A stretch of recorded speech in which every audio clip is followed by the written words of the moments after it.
Welcome back to In the House podcast today. Hi, Toni. How are you doing? Hi, Jenny. Great. How are you? Good. How have you been enjoying the summer? Oh my gosh, it's been too hot for me, but I think it's because I'm 8 months pregnant. What's your actual due date?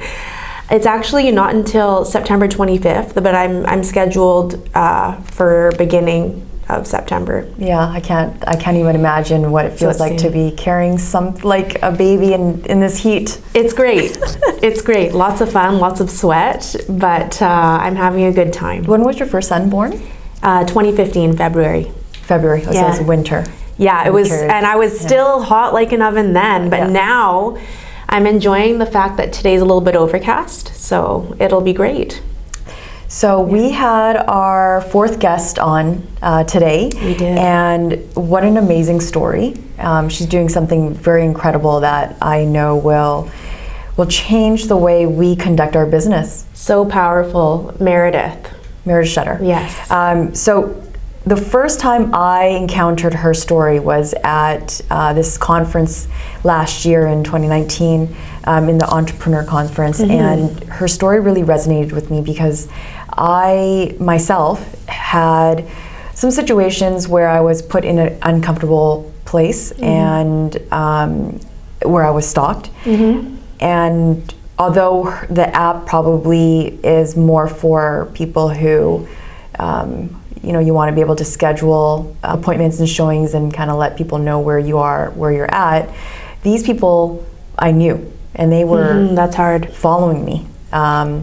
So it's really hard because you try to be friendly to people, and you're in the business to want to make friends, and you're always saying yes to everything and helping people out. But when they take advantage of that situation, your trust with that person is compromised quite a bit. So her story really resonated with me, and that's why I wanted to bring her on. Absolutely. She was a fantastic choice. And I think it's really interesting because most of our friends that are females in real estate, and it's not that it doesn't happen to men either, but a lot of the stories we've had around personal safety and showings and meeting new people and, putting your personal safety first. It's a very common theme in real estate in Vancouver, and it's also something that's not as commonly talked about. It's a bit more mainstream now. I wouldn't even consider it mainstream, but I know that even 5-10 years ago it was really something that was kind of under the radar. So we don't talk about it, but it's a constant issue. And I'm really happy that we had Merideth on the show, so thank you so much for arranging that, because it's important that people put their safety first and potentially have additional skills that they can utilize in order to keep them safe when they're meeting members of the public. Yeah, it seems like once a year or twice a year things come up where there's an alert, don't contact this person because they seem to be contacting random agents, specifically females, from different brokerages, trying to meet up with them at specific locations. And it's like very consistent in terms of the description that we give and the type of texts that we receive. That's right. But remember, even 8-10 years ago, they wouldn't send out a mass message like that. Right. So I think some people would have their own experiences and they would struggle on their own, but there wasn't that mass messaging that went out, in terms of letting everybody know that their personal safety was potentially at risk. So some of the ways that the real estate board contacts us is through email, but the fastest way is through touch base and through texting. So I would say you would have to have that. Do you have to have that touch base I have service? it set up. I have it set up, Okay. and I actually really enjoy getting those quick fire messages because it is about safety. And I think that it should be, I think safety is important for everybody, so I wouldn't take it lightly. And we also receive the Amber Alerts too, so anybody that's missing, any elderlies, any kids that are missing as well. And it's because we're out in the public all the time. You meet so many people, so potentially you could come across these people. Yeah, totally. So she created this app called Protect, very smart and simple app you can download, and I think we have to get the message out for her because it comes from top management where it would be good to actually implement this into all the brokerages. Yeah, I think you made a good point, actually. it would be great if it was something that was taken on by the board, because by virtue of that, it would filter down to all of the brokerages and thereby, offer greater protection to all of our realtor members. Yeah, so we had a really good conversation with her.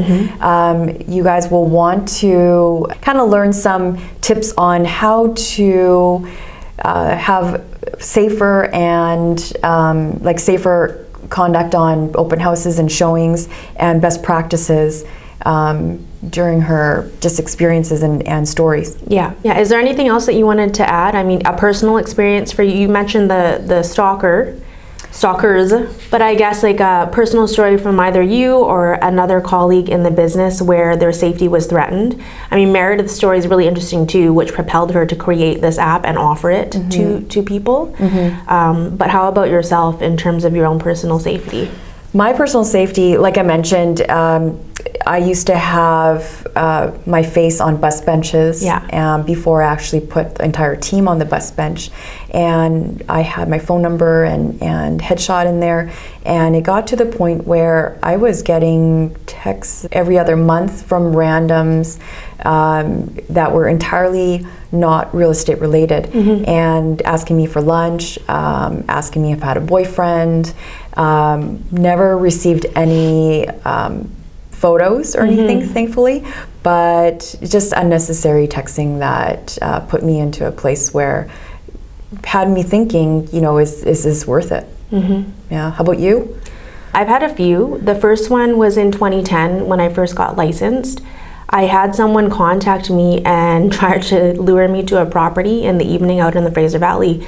But when the spider senses kind of go off, I tried to get them to meet me in the office during business hours because there's lots of people that would be in the office, and he wasn't willing to do that. So something just didn't sit right. And then it turned out that this person was contacting other realtors in our office and outside of our brokerage as well. So I'm thankful that I never met up with this person because something just didn't feel right. It's possible that somebody that's really hungry for business, they might not have the alarm bells go off. They might meet this person at a property in the evening. I don't feel like it would have been a safe encounter. Then there was another time in 2012 where I was helping a couple of realtors at the Rennie brokerage.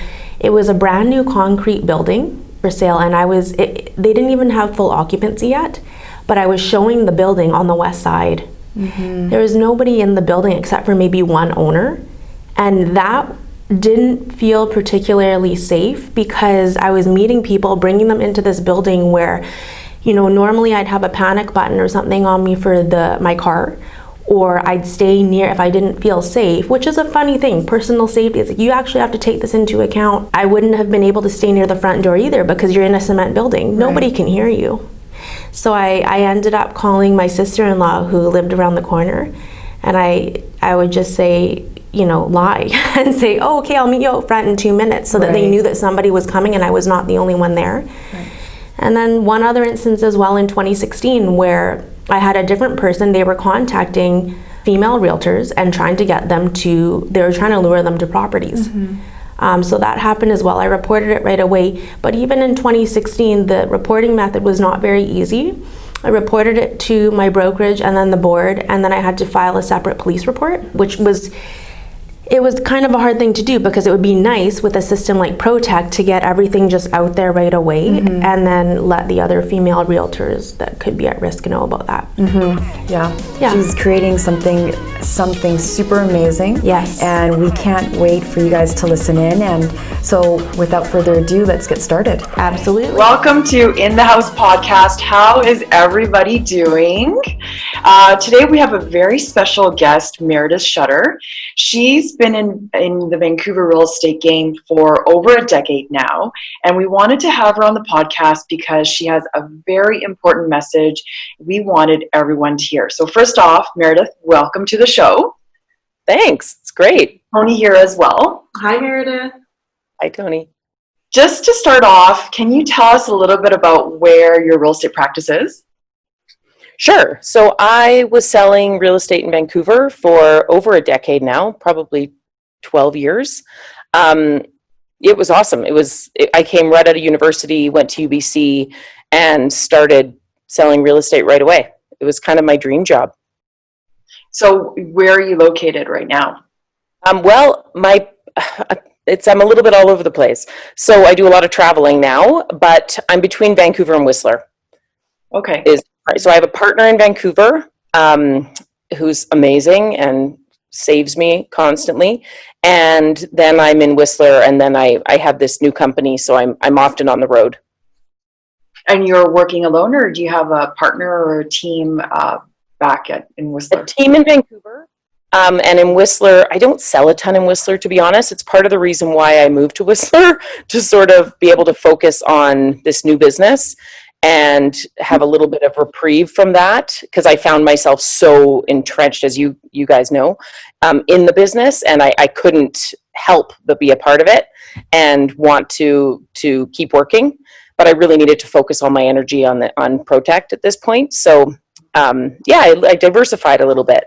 Yeah, let's talk about that actually. Well, I had the privilege of hearing your story up on stage last year in the 2019 Entrepreneur Conference. It was very, very powerful, and we really wanted to want more people to know about practicing safety and security on the job. It's always been a topic that Toni and I wanted to touch on, and so I thought of you right away because your story really resonated with me. And I think it was a full day session that day, and out of every story, it was the most relatable to me, because day to day we're always trying to figure out our schedule, and also we're meeting people that we may not know and have never met before. So tell us what you're working on right now and how this project came about. Sure. So I had a situation, I always say it's 5 years, but it's probably more like 6 years ago now, where I was at an open house selling a home for a friend of mine, which was my typical business, mostly referral. Very expensive luxury home on the west side of Vancouver.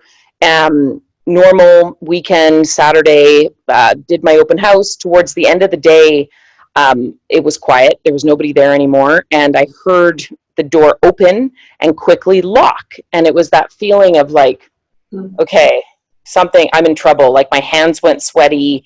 I was standing in the kitchen, and one guy came through the kitchen and pushed me up against the stove, and the other guy, I knew there was another guy, and he was standing by the door. And of course I was struggling, and it didn't get very far, fortunately, because a family was in the backyard and heard me like fighting, and he had his hand over my mouth, but I was able to make some noise. And they came in through the sliding door and obviously interrupted and disrupted whatever these guys' intention was. And the two guys bolted out the front door. So there I was standing there, a professional, educated woman, feeling insanely vulnerable, and feeling very lucky, actually. It was one of those moments where it could have gone so many different ways. And I felt as somebody who always feels in control and strong, and, always made my way in this world. And I didn't live from a fear base whatsoever. Fully independent. I was caught right off guard. I had no idea you could feel that way, especially in your place of business. So then I was between this rock and a hard place, because do you tell people this happened? Do you let the people know whose home you're selling for $6 million that this happened in their kitchen? I struggled with that a lot. And in fact, I never did. I didn't tell my mother, who would have been freaking horrified. I didn't really know what to do, because it wasn't rape. I got away essentially with some minor assault. I couldn't remember what these guys looked like. I had a lot of time thinking, could I remember their smell? Like, how disgusting is that? So I spent the next year and a half looking for a solution. I knew I needed to work. At the time, we had 2 kids. Now we have 3. My husband's an entrepreneur as well, and not working wasn't an option. And so I needed to figure out a way to get back to real estate and to get back to loving the job that really had made me who I was. So I looked and I spoke to a ton of people, I want to say probably over 1,000 people, between victims, between people all over the world who'd been assaulted on the job. Some people had been raped. Some people had lost family members. And I thought, you know what, this is like a global problem. This is something that isn't spoken about, especially in our industry. Here we are, young professionals, men and women. A lot of times appearance is a big piece of what we do. We put our faces on bus stops and all over our business cards and collateral, and we invite strangers to come meet us from 2 to 4 in random locations. Like, what other job does that? Like, you wouldn't let your teenage daughter say, meet me at the park 2 to 4 and put it on Facebook. So I ended up looking, and I don't come from a technology background, and I said to my husband one day, I'm going to take all of our savings. We just sold a house in Dunbar, and I'm going to build this. And fortunately, he's owned a company for many, many, many years, and he gave me a high five and said, go for it. It's your turn. So I did just that. I put together a team. I was able to raise some funds from quite a few friends who really believed in our mission and our mandate and what we were really trying to do from a corporate responsibility standpoint. The generosity was outstanding. I would show up with my pitch deck to raise 25, 50 grand from people, and they'd be like, don't even worry about it. How much do you need? Mm-hmm. Like, it was sort of this incredible sense of community. So we built it. I put together a team that was a hell of a lot smarter than I am, and we're off to the races. So we've been in the market now for about 2 years, and really we're a platform for enterprise customers. So take us through the concept until creating the actual functions of the app and the coding and everything. Yeah. I know I'm going to go a little bit technical here, Yeah. but how long did that take? Obviously, you said you don't have a background in it, so how many people are on your team? Sure. Is the company local? Yep. So I feel a little bit like I have a master's of technology now, because we've now done multiple renditions of the platform and the app. At first, I was just the dreamer, and if you dream it, somebody will build it. But it's not the most efficient way. You're going to burn through money. You're going to burn through time. So I had to get efficient and tight really quickly. And that's one of the things in technology. You want to make sure that you have enough runway and that you're being efficient with capital, because it can go. Mm-hmm. I always say it's worse than building a house. It's like money. You have to be very careful. So initially, our team was local with a little bit of outsourced to India. Now we're all local. So our team, we got really lucky, and we have this incredible group of development guys and our CTO out of Vancouver who came on as an investment partner. And so we all work together. At times we're up to 8 to 10 people, 12 people. We have an incredible customer service team, which is one of our things that really sets us apart. Because we work with enterprise customers, we have to offer great customer service. Okay. And so we're always on the phone. If we have realtors who are having trouble logging in or getting some sort of error message, they can always reach us. So all of that is local. Let's explore the word enterprise. So you said your clients who are downloading the app are enterprises. I actually downloaded the app. I couldn't log on because obviously you need to be part of the organization. So who are the enterprises, and is this app geared for? And how did it get started? That's a great question. So initially when we started, part of our learning curve, or my learning curve, was that we did launch, so it's called B2C, so business to consumer. So people like yourself could go to the App Store, find us, download it. You'd pay a subscription. It was like a couple bucks a month, not overly expensive. And I would say we have probably 2,500 people who did that. And we still service those customers. And then we had a whole enterprise side. So our B2B, it's called enterprise, business to business. We offer tremendous customer service. We white label and custom brand the app. So, a company like Oakwyn could purchase it for all their realtors, and it would be the Oakwyn colors and the Oakwyn logo. So when Oakwyn sends it out to their realtors, now they're showing a sense of corporate responsibility, and it's a real HR benefit. In addition to those realtors who share it with their friends and family, that brand and logo is reiterated over and over again. So now the realtors, friends and family know that this realtor is being taken care of by her company or his company. Mm-hmm. So that's really, and then we ended up pulling it off the consumer store because we were finding, well, there's a couple reasons. Your cost of acquisition for a B2C platform or product like ours is super expensive. Like, think of the money you'd have to pour into Instagram ads to Right. get, 100 people to download, where we found with actual targeting large companies, and they don't have to be large. We have some companies that we have one that we just onboarded that had 5 employees.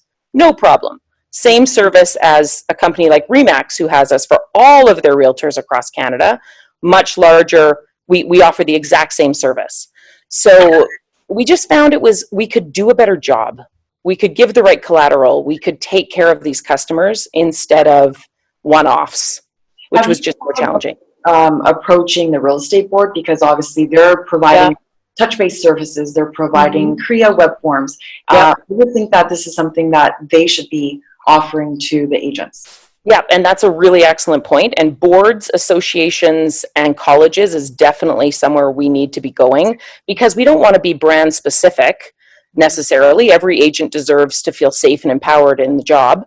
And it's one of those things, we all pay fees into the board, where I think, and we presented there, and they were very awesome and wonderful. They just experienced a huge loss at the board, somebody that I knew quite well who was very involved in what we were doing. So I'm taking a little bit of a step back and not pushing over there right now, but it's something different. And that's what I'm finding with what we're offering is it's not the norm. People aren't really used to personal safety yet. It's becoming more and more commonplace, but it's a little bit of education. So I definitely see us going there. I've been speaking with the California Real Estate Board, which is awesome. That would be a really fantastic in for us. But we have over 17,000 realtors who use us daily, weekly, all the time. Like, we're getting tons of feedback. So right now we're building this database of champions, is what we like to call them, and people who can become super fans and start sharing it with their boards, associations, brokers. May I ask a question? Yeah. For the listeners, because some of them might be hearing about your product for the first time. So how does it actually work though? So if you're a consumer or you're the customer and you're a part of the platform, you have the app, how does it work specifically to protect them? Yep, good question. So if you are a realtor and your broker has just purchased it for your team, you will actually get an email from us, an onboarding email, and it'll say, hello, Jenny, welcome to Protect. It gives you a little bit about what we do. You click a button either on your phone or your computer, download the app, and you'll be automatic because your email will be in our back end. So boom, you get it. Whether it's custom branded, white labeled, or API integrated, that's sort of a enterprise decision. And then what happens is it syncs seamlessly with your contacts and calendar. So this is where it's pretty cool. We automate your personal safety. And as realtors, we all know we're so busy and we're booking open houses well in advance. You can actually go into the app and book right in through your calendar, whichever calendar you use. We work on every device. You can go in and say, I have an open house at John's house, 2 to 4, August 28th, and boom, you just click a little button and that particular time frame is protected. So then when that time comes at 2 o'clock, you'll get a notification on your phone, a banner will pop up and say, hi, your protected event has begun. Would you like to alert your circle? So now you have a decision to make. You can either let your people know that you're started an open house and where you are, your assistant, your husband, your mom, your friend, whoever you choose at that time, or you know what, you don't have to let them know. If you're feeling quite confident and safe, you don't have to alert them at all. You only alert them if you get into trouble. So you have a little bit, and it's funny because at first I thought women would be the ones who would let people know when they've started an open house or a date or a showing, but we actually, through our data, I've realized it's mostly men. Really? So men will alert people that they've started an open, so their wife or assistant will get a banner that says, Jason is at 496 East Hastings from 2 to 4. Be on standby. That's all, nothing to do. And then if at any point between 2 and 4 you get into trouble, you can hit a giant help button, which will alert everybody right away. Or at 4, if you don't log out, you'll get another banner notification. And we don't let false alarms happen very easily. Then you'll just hit the button with either your thumbprint, your facial recognition, or your PIN, whatever you choose. And then no harm, no foul. Everything's good. But if you don't log out at 4, then we start expediting the safety protocols. Your first tier will be notified right away. They will get a map to your location, where you are, what you've been doing, any photos and notes you've been taking. during that particular open house. And they're able to chat amongst themselves. So this is something that we've patented. It's super cool. It's our chat box. So your assistant may not know your mother, but now they can go in on their phone or their computer and actually be like, hey, who saw Toni last? And they can actually create a database of communication. So if you think of it a little bit like a police report in advance, if you really did need it, you could download it from the server and hand it to a police and say, these are the photos I took, these are the notes, these are the people trying to find me. And now we have a record of what's happened to you. You know, and an interesting, I was interviewed a couple months ago in the States. A gentleman, realtor, older man, showed a property, left the property 15 minutes later, got in his car and got shot in the jaw. And unfortunately, he bled out for 26 hours alive. Nobody knew where he was. Where if he had set Protect for 20 minutes, gone into the showing, come out, everybody would have had a map to his location and he'd be alive today. So it's all about automation. Right. What I do find is getting into the habit of actually entering the information that you're holding open house, that you're actually at a showing, because you get into, you know, you're putting into your calendar and then you're also putting into the app, and it almost seems too much work. Yep. So, and I know obviously you want to look after your own safety first. Yep. So any tips and tricks on getting this good habit of entering this information for your tiers and peers to know? Yep. So you can set it up in advance, which is ideal for everybody, but you can also set it up on the fly. So actually, like, I use the app all the time. I just open it if I'm going into an elevator or walking down a dark alley. You don't have to set anything up. You just open it and there's a giant help button on the middle of the screen, and you'll be amazed how nobody messes with you when you're walking around with a giant help button on your screen. So you don't have to, and you can set it up for a quick timer. We have 5 minutes, 10 minutes, 20-minute timer on there. Boom, do your thing without, because you're absolutely right. It's a habitual thing. So Are you someone who's going to set it up? and did you say that it has the capability as well as syncing with your work calendar? Yeah. Okay, so that's huge, right? If you had a specific color-coded calendar for those types of events, it could automatically do it. Yep, for sure. And then it would just auto-populate where your location is, if you've written in the location of the showing or the open house, or you just have to punch it in, either or. But you can do it on the fly. And that was something that came through our second rendition, because a little bit what Jenny said is, are you somebody who, in the middle of all your running around, is going to enter the data into the app, where some people just want to set it up on the fly. Open it up, have it in case they get in trouble. We have a really neat feature that a realtor suggested that we put on it. It's an excuse call feature, so you can hit it and it'll call you back, and it's actually a voice that will say, hi, you know, this is your excuse call, so you can get out of situations. Little things like that. And you can actually take photos in the app and post them on the wall of all your friends and family who are your protectors. So, like, I found as a realtor, I if someone came in that was really creepy, I could take a photo of their shoes or their car or just a little bit of information, and then all the people who are your protectors will actually get that photo with a little description from you if you choose to. I wish this Kind of neat things. years ago when I got into real estate. Never too late to adopt. No, I know for sure, but it's funny, and it didn't exist 10 years ago, so I had to, like, I'm sure we've had conversations about safety before. Mm-hmm. You have to adapt in your own way, and sometimes I would pretend to call somebody if I felt unsafe. Yep. And I would lie and say, oh, you're just around the corner? Great. Come to the front of the building, or whatever it was, but they weren't really there. Yep. And then if somebody was to take your phone and wasn't you with your thumbprint or code or anything, even if they were holding you hostage, if they had your phone and the app was on, it actually takes a selfie of them and their face gets posted on the wall. So now your friends and family go, oh gosh, okay, I'm looking at the chat box, communication room we call it, and I see this person who I don't recognize. So it's all about creating photographic evidence, because I found from my own personal experience and speaking to people, you just go into shock.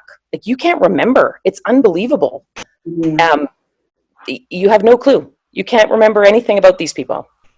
So I really thought it was important that we create something that can help collect data. So those 6 years ago, those two guys, I guess, were you able to identify them or give them? No, like I didn't even know. I spoke to my managing broker at the time. There wasn't even a way, because they were, when you hold an open house, you're inviting people in. So there wasn't a break and enter. We just didn't even know where to go. Like we didn't know how to find them, where to start. And I'm amazed. So I often speak at events or conferences. How many people will come up to me and tell me, my partner and I, Julie, we're always dumbfounded. We're like, I can't even believe this happens as much as it does. And women of all ages, they don't have to be young or naive or anything. All different ages get pushed into closets. You know, men will say, hey, yeah, I'd love to buy this house, but I need to sell my condo first. Will you come over? And we do, because as realtors, we're hungry and we're hustlers and we're busy and it's what we do. But we put ourselves in vulnerable situations. That's where I'm missing this connection, because if females are the ones that are primarily targeted, but then the males are the ones that are using the app more so, have you found a reason why that? You know, well, funny, because in Alberta, we have a very large following of men in their 50s and 60s. And we think it's because, like, we can track the data, but we can't necessarily track why. We can see where they feel uncomfortable. And a lot of it is because of they show more remote properties. And men don't want to necessarily ask for help or let people know, but they also want to feel safe. So they often will engage the app when they go and show remote properties. I would say women definitely use it more because just the nature of us being female. And I think we're just a little more cognizant of trying new things and, you know, our safety. But I was quite surprised how many men will come up to me at booths, and I was just in Vegas at the end of February, and be like, oh my God, I use it all the time. And I'm kind of like, that's so funny. That's actually, I would never think that you would be the guy who would use this all the time. Yeah. But, you know, you never know. Yeah. How are you reaching out to your clients or enterprises to sign up for new members? Other than realtors, what other sectors are you trying to enter into? We're starting to move into hospitality, actually. So we've been looking at the numbers and the statistics on, think of housekeeping staff or the food and bev who bring room service. And the statistics are staggering. Like 68% of female housekeepers and food and bev staff have been assaulted. Like, it's that bad. And these are often, like, I had no idea. And these are often women who are, you know, lower paid. They're often immigrant women. These are people who have mouths to feed at home, who aren't gonna cause a fuss because they need their job. And that's where I really feel like we can be of service and help empower these people, because there's no reason they should feel uncomfortable in the workplace. Like, in this day and age, it's not even reasonable on any level that somebody feels uncomfortable going to work. So we're looking at the hospitality sector. We're an excellent HR benefit. Like, if you think for a couple bucks a month for an employee, if you can keep them safe, all the stats show that they're going to stay longer. You can attract and retain top talent. Even restaurants where young staff are going by a bus, it's nice to be able to keep them safe and offer them this and set yourself apart. Is really top management to implement all this into their programs and package. Here's an interesting one for you. This is a funny one. We had a call a couple weeks ago from the Dog Trainers Association of America. Who knew that think about dog trainers. They go into people's homes, they train their pets, but that would never have been a sector I would have necessarily gone after, because I didn't even really know it existed. So all of these sort of interesting groups of remote workers. And I think, well, they say 72% of people are going to work remotely by 2021. And I think in light of today's current situations, it might even be expedited. Right. Just everybody's working out and about. I remember a few situations myself where I encountered like stalking, but the stalking were people that I knew. They knew them and they knew me. Well, one of them. Acquaintances. Oh, One of them. Yeah, one of them was a coworker, and it was a part-time job at a home and garden store, and he would follow me home in his car. So I kind of noticed that he was lingering around after, and noticed that he was following me, so I reported him. He was on probation, so he got let go the next day, so the management level took it really, really seriously. Second time was on a project, probably back in like 2009, and he was construction guys. They finish work around 3:30, 4 o'clock, and they don't really linger around. So I ended up, just like chatting, because you have to be friends with everybody on the team, and he just like stayed behind and would not leave me alone after work. Like, hey, where am I heading? Let's go for drinks. Let's go for dinner. Visiting the sales center throughout the day unnecessarily. And then my third stalking encounter was somebody putting their iPad in my back trunk. What? Unknowingly, yeah. I found out because I was getting my car serviced after a car accident, and they found an iPad in my back trunk. That's So they great. could track you. So Yeah, they could track exactly. my track every move. How long ago was that one? Not too long ago. That's really scary. Stories like that, it's crazy. Yeah. So and this random texting from like bus benches. I used to have my own bus bench. Now there's 6 of us on the bus bench, but I used to have my face and my phone number on there, and I used to get random texts about, hey, let's go out for lunch. It's nothing real estate related. Yeah, so did I. I remember that, like from flyers and things. That's one of the reasons why, for the last 10 years, with the exception of this past year, I never had my face on anything. Mm-hmm. I didn't feel safe. So the two were not together. But I've had my own instances as well where I've been, and you can tell in the gut of your stomach that something's not safe. Mm-hmm. I remember when I first started, there was somebody that tried to lure me on out to a property in the Fraser Valley. And he was actually targeting female realtors at our office, around the younger ones, I would say between 25 to 30. Yikes. But it just sounded really creepy. So I had let our managing broker know. And then we let the rest of the girls know. And funnily enough, he was trying to contact all of these people separately. So basically it was whoever was going to go out to the property to meet him in the evening. And unfortunately, Meredith, I think you said it really well, that when you're new in the business and you're hungry for business, sometimes you might want to go, but you can't put your personal safety second. And so I did not go. The other girls in the office did not go, but I don't know if everyone would have made that decision. Yeah. Oh, for sure they wouldn't. Like, I think of things. I remember I picked a guy up once at an airport and drove him to show him empty condos in downtown. Fortunately, he was fine. But I mean, what was I thinking? Yeah. Like early in my career, I would have just gone, just to get the job done, just to get the deal done. I normally would have too, but there was something off about this fellow. Right. Because I tried to ask him to meet me at the office during the day. But he didn't meet anybody, so. Yeah, really good instinct. Yeah. So Meredith, what other safety tips do you have for anyone holding open houses and conducting showings if they don't have their phone nearby? So what kind of practices can someone have? Well, I think you're absolutely right. It's all follow your instinct, like follow your gut. It won't stir you wrong. Create space between you and somebody, I think, is really important.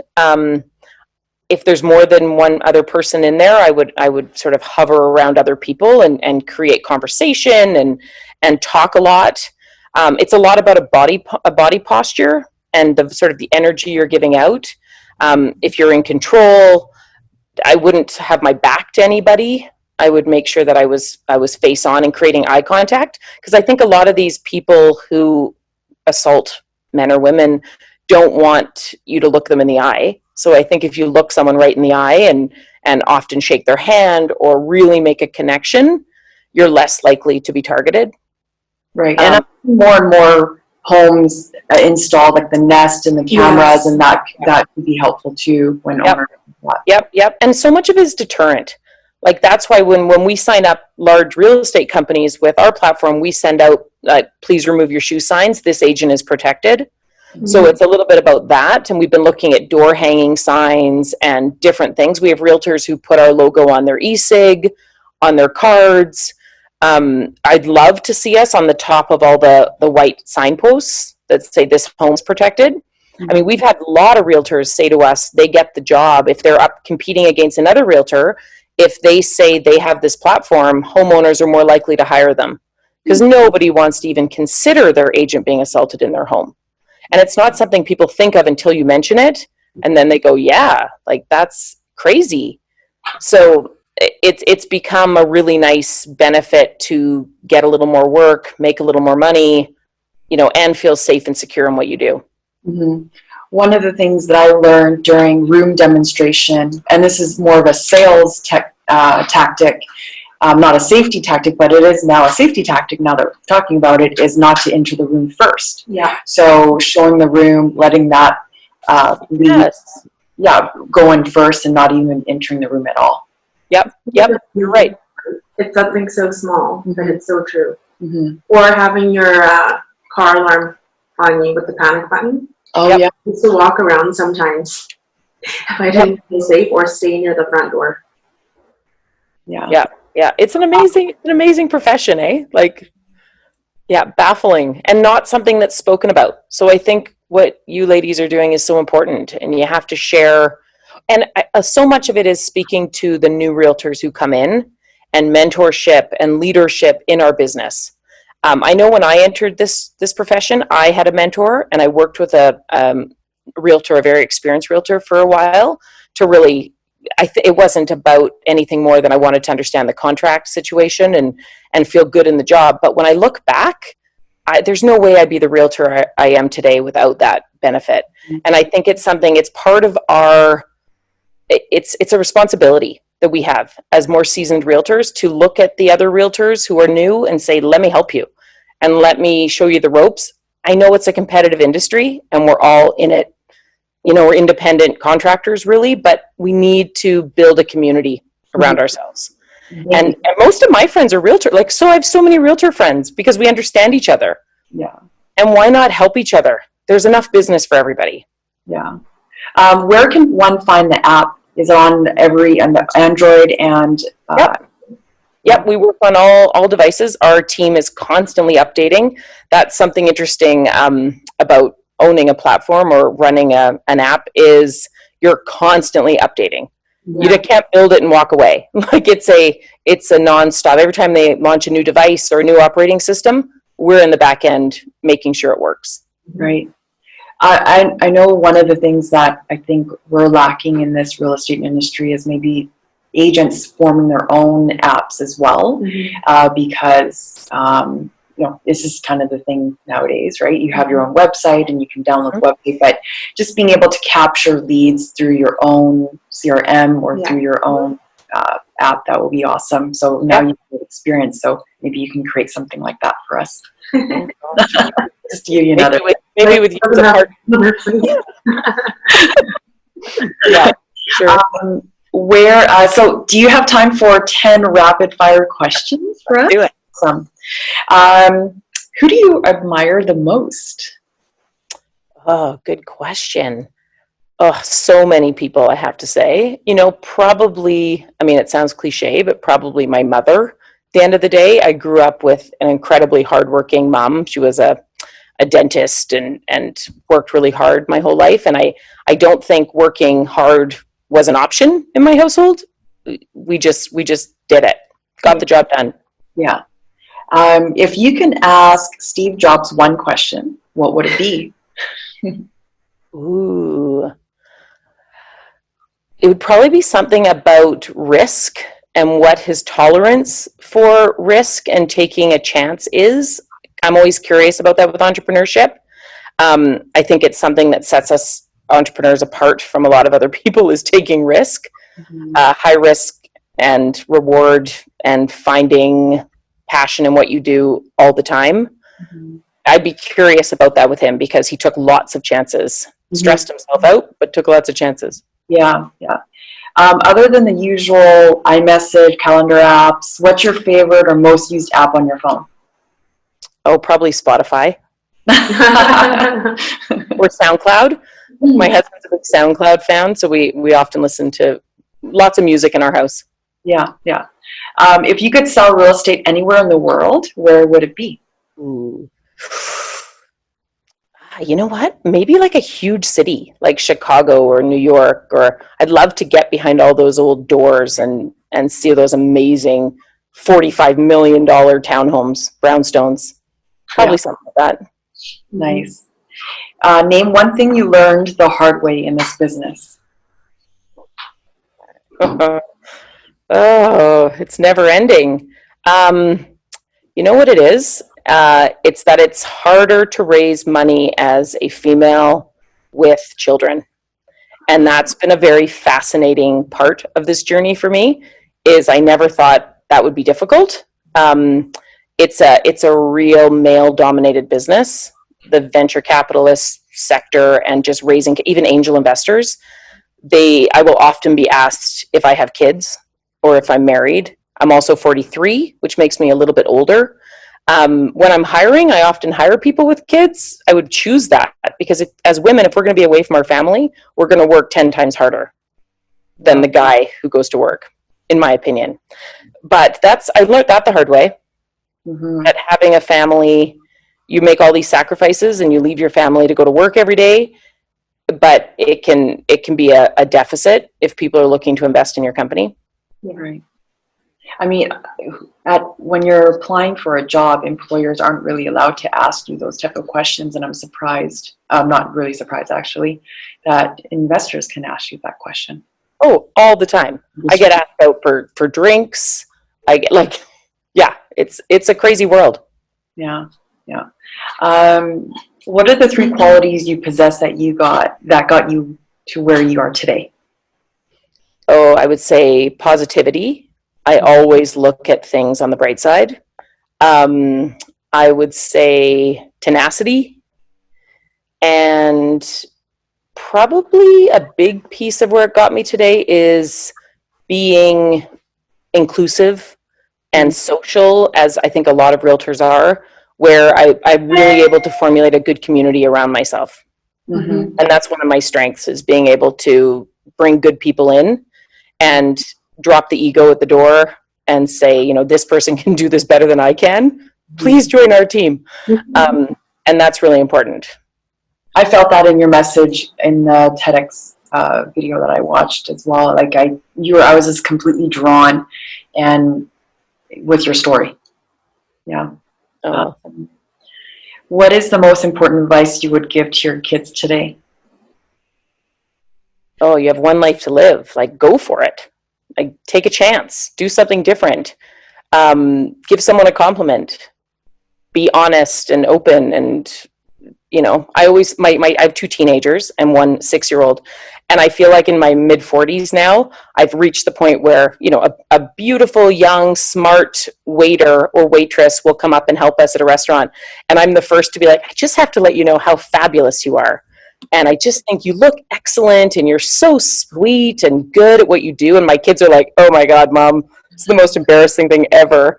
But you know what? People need to hear that. Yeah. And I don't know if it comes with maturity, that I feel like it's not a competition. And if they're rocking it, why shouldn't they know? And everybody needs to be told that they're doing well. Right.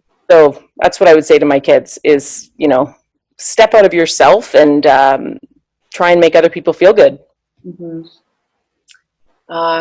Favorite perk of your job? Flexibility is really great. I love being able to pick the kids up from school and working. But, it's much like real estate. Real estate, I took a little chunk off every day and picked up my kids from school. It was one of my priorities. Then I went back to work, dropped them off at the nanny at home, went back to work till whenever.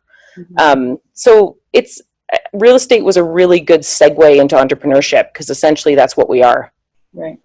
We understand pitfalls and yeah, the harder you work, the more money you make, the more success you see. If you're not working today, you're not making money in 6 months.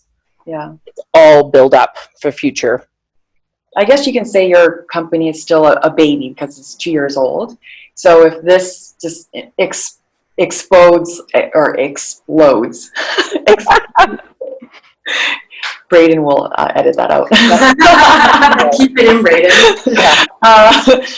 Explodes all across the world. Do you feel like you're no longer going to be in real estate? Oh, it would be a hard thing for me to not do it all anymore. Like my partner does most of it now, in all fairness, but I love the negotiation part. I love the calling the other realtors and really working together to put something together for someone. Mm-hmm. But most likely I won't have sort of the bandwidth to do it anymore. But I still keep my real estate license. I don't sell much, but I keep it because it's something that I'm passionate about and something that I love. Mm-hmm. What should every woman try in her lifetime? At least once. Try. I don't know. Bamboo t-shirts? Something comfy? No underwire in your bra? How about that one? Try a bra with no underwire. Yes. That's the ticket. Great, that next too. They have it. Yeah, they have it. Lots of them, actually. Okay, last question. Where can our listeners find you? Oh, I mean, social media. I'm on social media or our website, myprotectapp.com. Something I really love to mention too, as we wrap up, is we have a really cool give back program. So we onboard nonprofits and organizations who don't maybe have any money to pay for something for their team or their staff, but we'll onboard them for free. It's part of what we do. So we have numerous neighborhood houses or the downtown east side in Vancouver, or so if any of your listeners know of any that could really benefit from what we do, please reach out on our website and we will give it to them for free. It's more important that they feel empowered and safe. Okay, perfect. Well, thank you so much, Meredith. We really appreciate your time and listening to your story, and thank you for creating this app. I think it's great. I'm going to present it to my managing broker and see if we can implement it into our brokerage. Any of your listeners have any ideas and are just looking for someone to run them by, I'm always happy. I mentor lots of different people. So if I can save someone some time and headache, call me. Meredith, thanks for all the work you're doing. We need it. Yeah, no problem. Thank you for all the work you're doing. This is amazing. Thank you, Meredith. We'll talk to you soon. Thanks. Have a great day. Take care. Bye.